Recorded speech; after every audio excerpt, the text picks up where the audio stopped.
Во јавноста се лиферуваат информации и медиумски содржини според кои европската солидарност е во криза.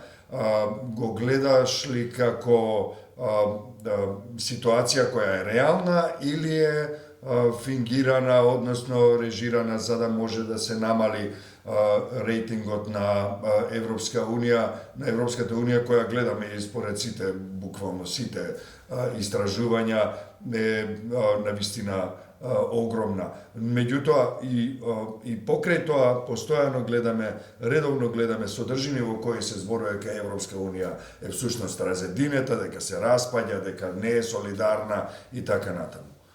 Дали е точно тоа?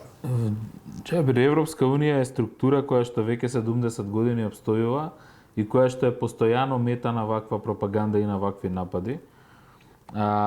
Секако дека и требаше време да се организираат државите членки на ЕУ и европските институции, бидејќи сите овој вирус ги затече неподготвени или делумно подготвени.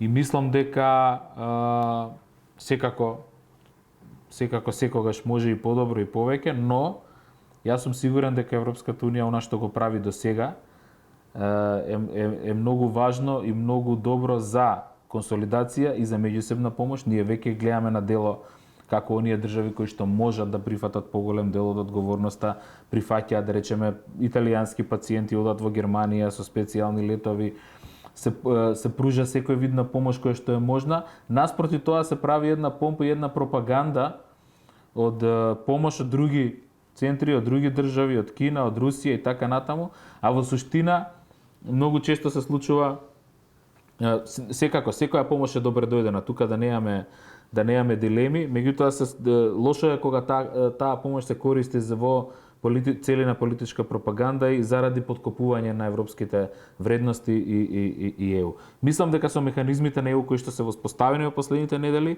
таа солидарност функционира добро, солидно и веќе се чувствуваат и нејзините резултати. Она што е за нас битно е што ние сме вклучени на равноправни основи како државите членки и како оние држави што преговараат и во достапноста на набавките на најпотребните медицински производи.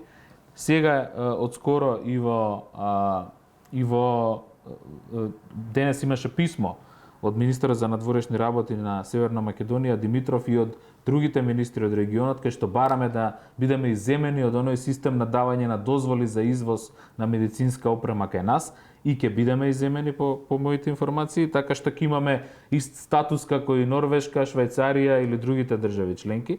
И тоа е голема работа за државите од Западен Балкан, бидејќи се повеќе за едно многу кратко време практично влеговме во кругот со исти статус како и државите членки, што е голема порака за овој регион, дека ние припаѓаме таму и дека уште повеќе нашите партнери од ЕУ сметаат на нас и сметаат на нашето партнерство, иако и самите имаат проблеми во овој момент, знаеме, Италија, Шпанија, Грција имаат. Меѓутоа, можам да ви кажам дека имаме одлична соработка и со соседите, со Бугарија и со Грција, имаме одлична координација во време на оваа криза и само пофални зборови. И се друго е пропаганда, само тоа би рекол. Во тој контекст, Бојан, во овие трагични времења за целата планета, за целото човештво, изгледа како на некои политички партии во земјава поважен да им е политичкиот рейтинг отколку да помогнат во справување со пандемијата. Секој чекор, секоја изјава, пресконференција, дури и хуманитарните активности, поддршката, собирање некаква хуманитарна помош, се обојуваат партиски. Ако на тоа им се додадат па и лажните вести и дезинформации кои секојдневно се дистрибуираат од одредени партиски штабови, до медиумите, до јавноста, во пропагандата, се чини дека во Северна Македонија инфодемијата се надпреварува со пандемијата. И како ќе коментираш оваа ситуација? Дали може да ни посочиш конкретни случаи и примери за ваканата политичка пропаганда во земјава и како да се справиме со инфодемијата. Еве, Министерот за здравство, тимот на владата ни кажуваат секој ден како да се справиме со пандемијата, но како да се справиме со инфодемијата, која исто така може биде подеднакво опасна. Мислам дека е ова сериозно прашање и ќе бидам прилично конкретен. Жалам што ВМРО ДПМН е како главна опозицијска партија која што патем речено и учествува во владата во овој формат, што се постави крајно неодговорно и недржавнички во овие моменти. Најпрво што се обидуваат по секоја цена да ја нападнат и владата, односно останатиот дел од владата и министерот Филипче, кој што секојдневно без престан се бори за престанок на ширење и за справување со последиците од овој смртоносен вирус со кој што се бори целиот свет. Жалам што го користат дури и помошта од нашите пријателски држави во партиски цели.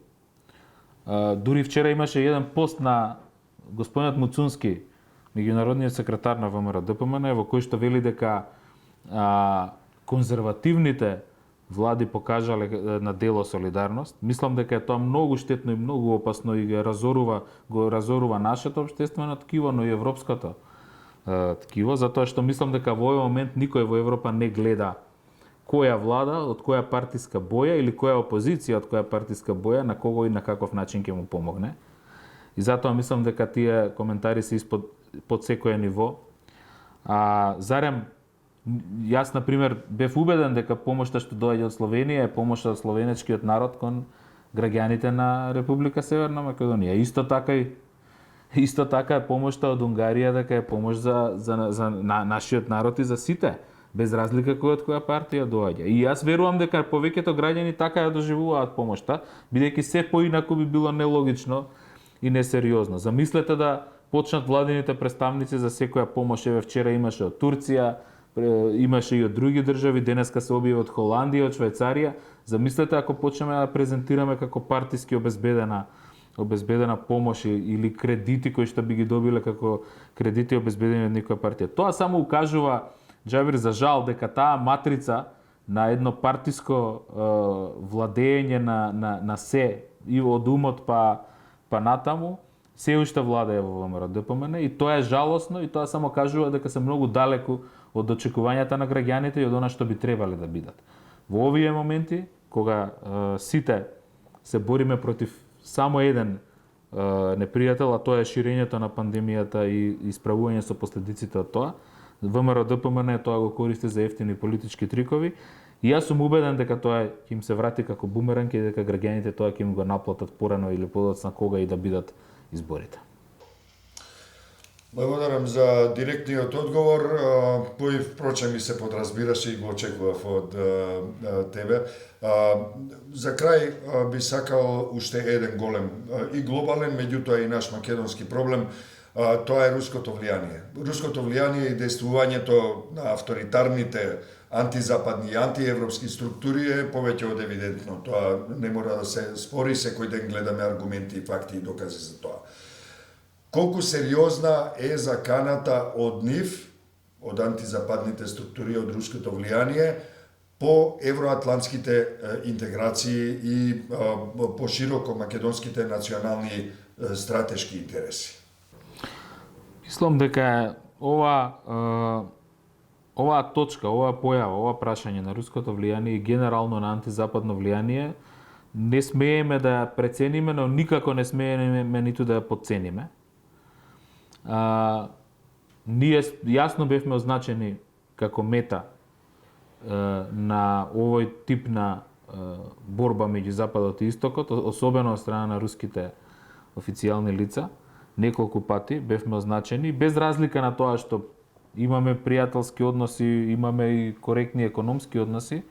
Мислам дека е секогаш добро да се знае да се потенцира дека нашите стратешки интереси се во НАТО и во Европската унија. Од таа појдовна точка можеме да се работуваме со секого ако сме на чисто дека ние сме членка на НАТО и дека сакаме да бидеме наскоро и членка на Европската унија.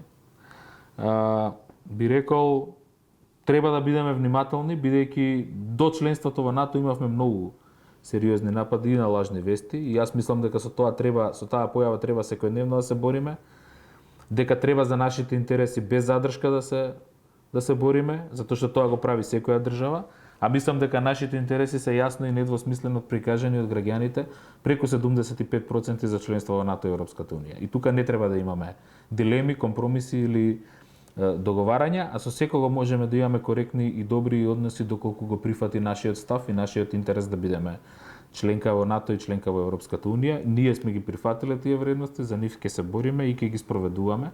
Така што според мене треба да бидеме во сојуз со сите оние кои што се соочуваат со истиот проблем и заеднички да се справуваме со него. Борбата против лажните вести е борба за демократија. Таа не е борба за нешто друго, бидејќи целта на лажните вести е да го подриваат демократскиот систем и да воспостават хаосот кој што најчесто профитираат диктатори. Благодарам многу за ова интервју. Бојан, остани во добро здравје, чувај се гледаме во подобри времиња. Се гледаме и се најдобро. најдобро. Поздрав.